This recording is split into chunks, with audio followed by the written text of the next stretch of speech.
the last year of the war, the Northern Army left behind a trail of living hell as they marched through the South. The deep scars on the land and the human costs left behind by the war didn't heal for another 100 years. In this video, we'll see how the grueling war finally ended and its enduring legacy in America.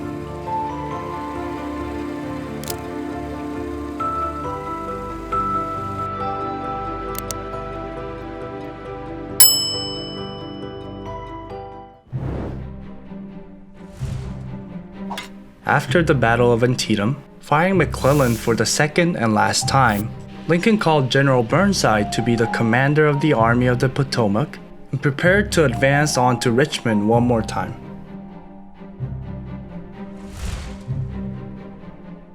He brought along 120,000 Union soldiers and met General Lee on the way, and soon they faced 80,000 Confederate soldiers across the Rappahannock River. A big battle ensued at the city of Fredericksburg.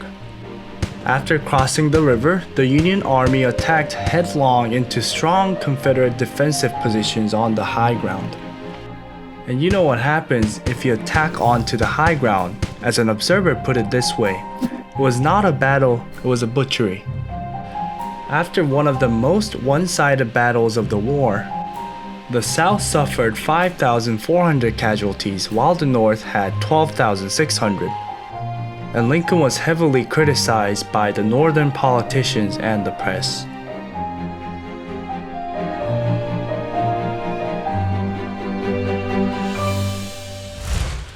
The despairing Lincoln said, "If there's a worse place than hell, I'm in it." Suffering from depression all his life, Lincoln definitely went through his most testing times. The struggles didn't end there. General Burnside's short-lived command ended in a mere 3 months, and Joseph Hooker became the commander of the Potomac Army. A massive 134,000-strong Union Army faced 62,000-strong Confederate Army, and the Battle of Chancellorsville became known as Lee's perfect battle, as he overcame a massive numerical disadvantage by a brilliant strategy.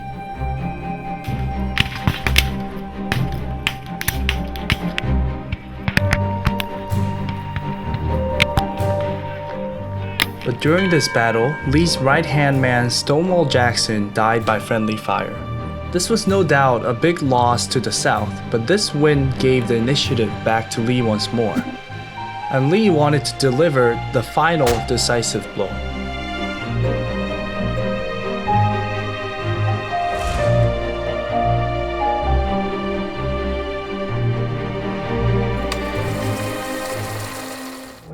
By June 1863, a war that led to over 200,000 casualties seemed to be at an impasse.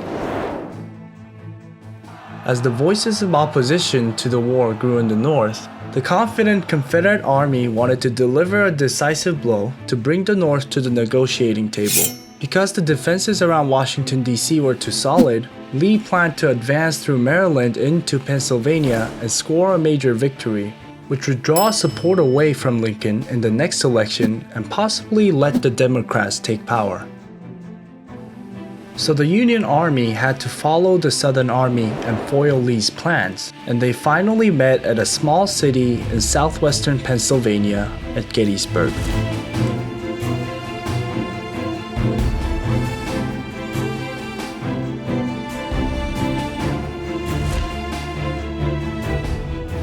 On July 1st, 1863, the largest battle of the Civil War started.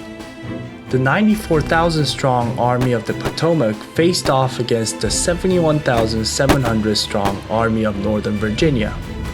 Confederates pushed the Union Army with ferocity, and in an advantageous formation, the Union Army was pushed back to the south of Gettysburg.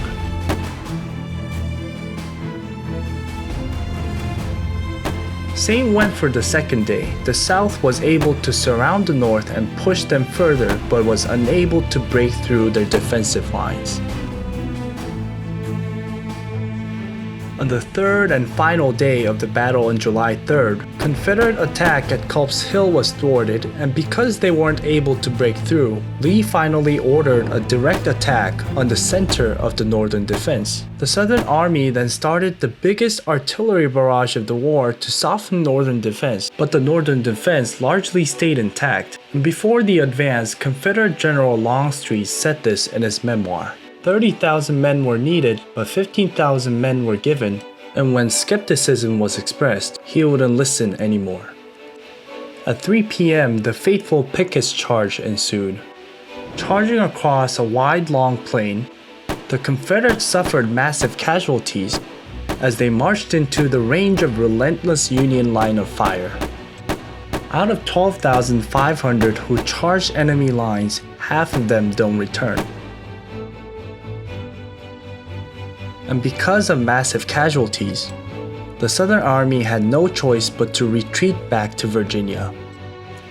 With Pickett's charge and the Battle of Gettysburg, this Southern advance would be the last one in the war.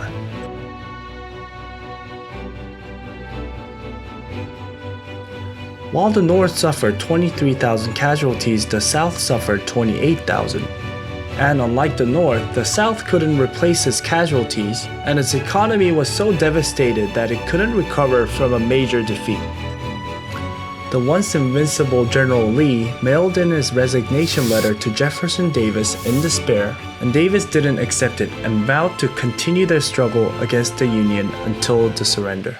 After 4 months, a national cemetery was established at Gettysburg, and for the ceremony, Lincoln delivered an address to reconstruct the government of the people, by the people, for the people.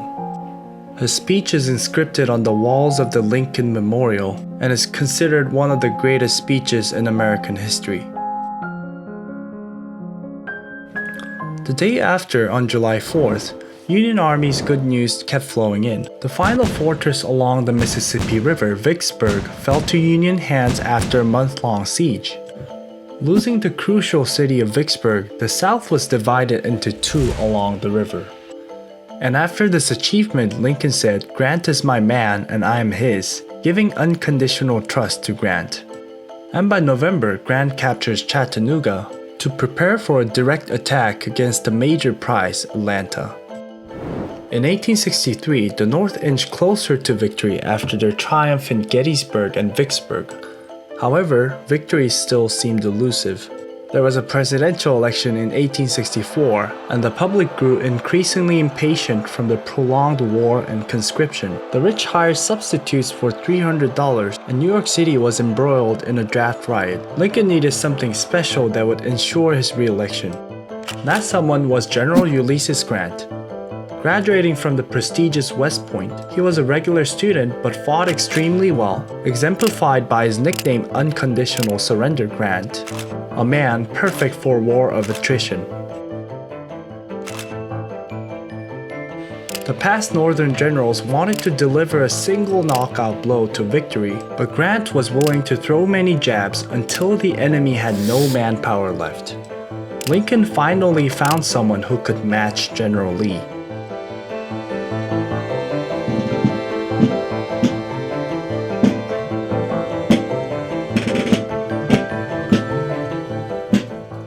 In February 1864, Lincoln assigned Grant as the commander of all Union armies, and Grant prepared for his final push. Grant assigned his right-hand man William Sherman as the commander of the Western armies and commanded the Army of the Potomac himself. He started total war by constantly knocking on the increasingly impoverished Army of Northern Virginia. On May 4th, the Army of the Potomac embarked on its last advance to Richmond.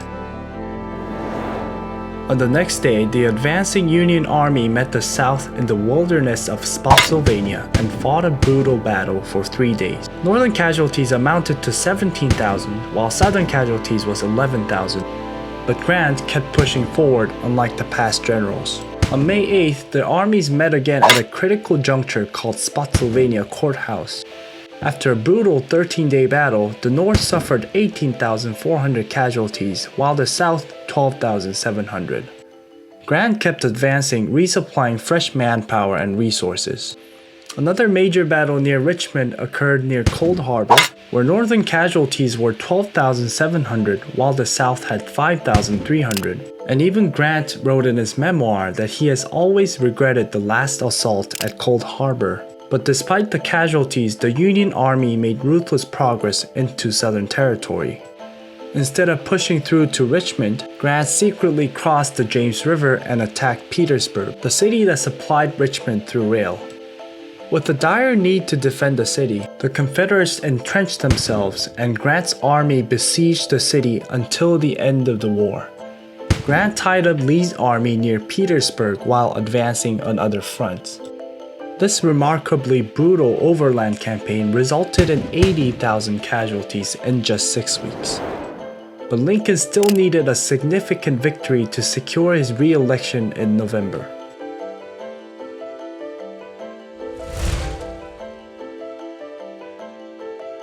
In the West, Sherman's 110,000-strong army advances from northern Georgia into Atlanta, and after a 3-month-long siege, Atlanta fell to Union hands on September 2, 1944.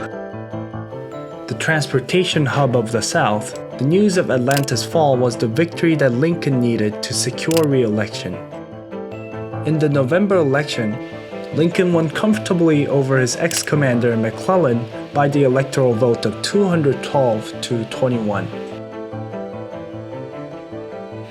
As Sherman turned Atlanta into a heap of ashes, he started his famous March to the Sea campaign, and following a scorched earth policy, he basically made his path a living hell. Destroying military targets as well as railroads and farms, the Union Army aimed to completely demoralize the South into submission.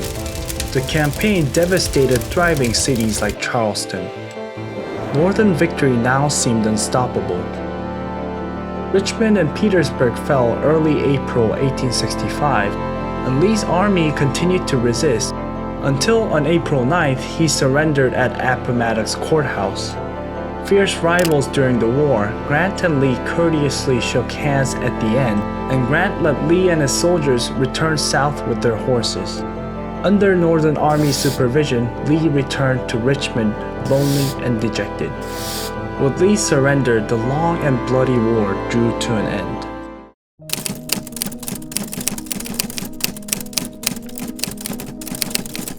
According to those close to Lincoln, they say that they've never seen Lincoln so elated. For 5 years since the start of his presidency, he looked noticeably tired and much older, but he was prepared to lead a new Union into prosperity. 2 days after Lee's surrender, Lincoln talked about his ominous dream to his friend. In his dream, he found a corpse lying in the east room of the White House, the corpse being none other than himself. So for a few days, he couldn't go to sleep well. And on April 15th, to celebrate his victory in the war, he went to Ford's Theater, watching a comedy and laughing heartily. At 10:15 in the heat of the performance, Southern sympathizer John Wilkes Booth slipped into Lincoln's box, and right when the audience burst into laughter, he pulled the trigger on the back of Lincoln's head, went up to the stage and shouted, "Thus ever to tyrants," and escaped. Only days after celebrating Union victory, Americans, utterly shocked, mourned the loss of their president. It was the first time that an American president had been assassinated.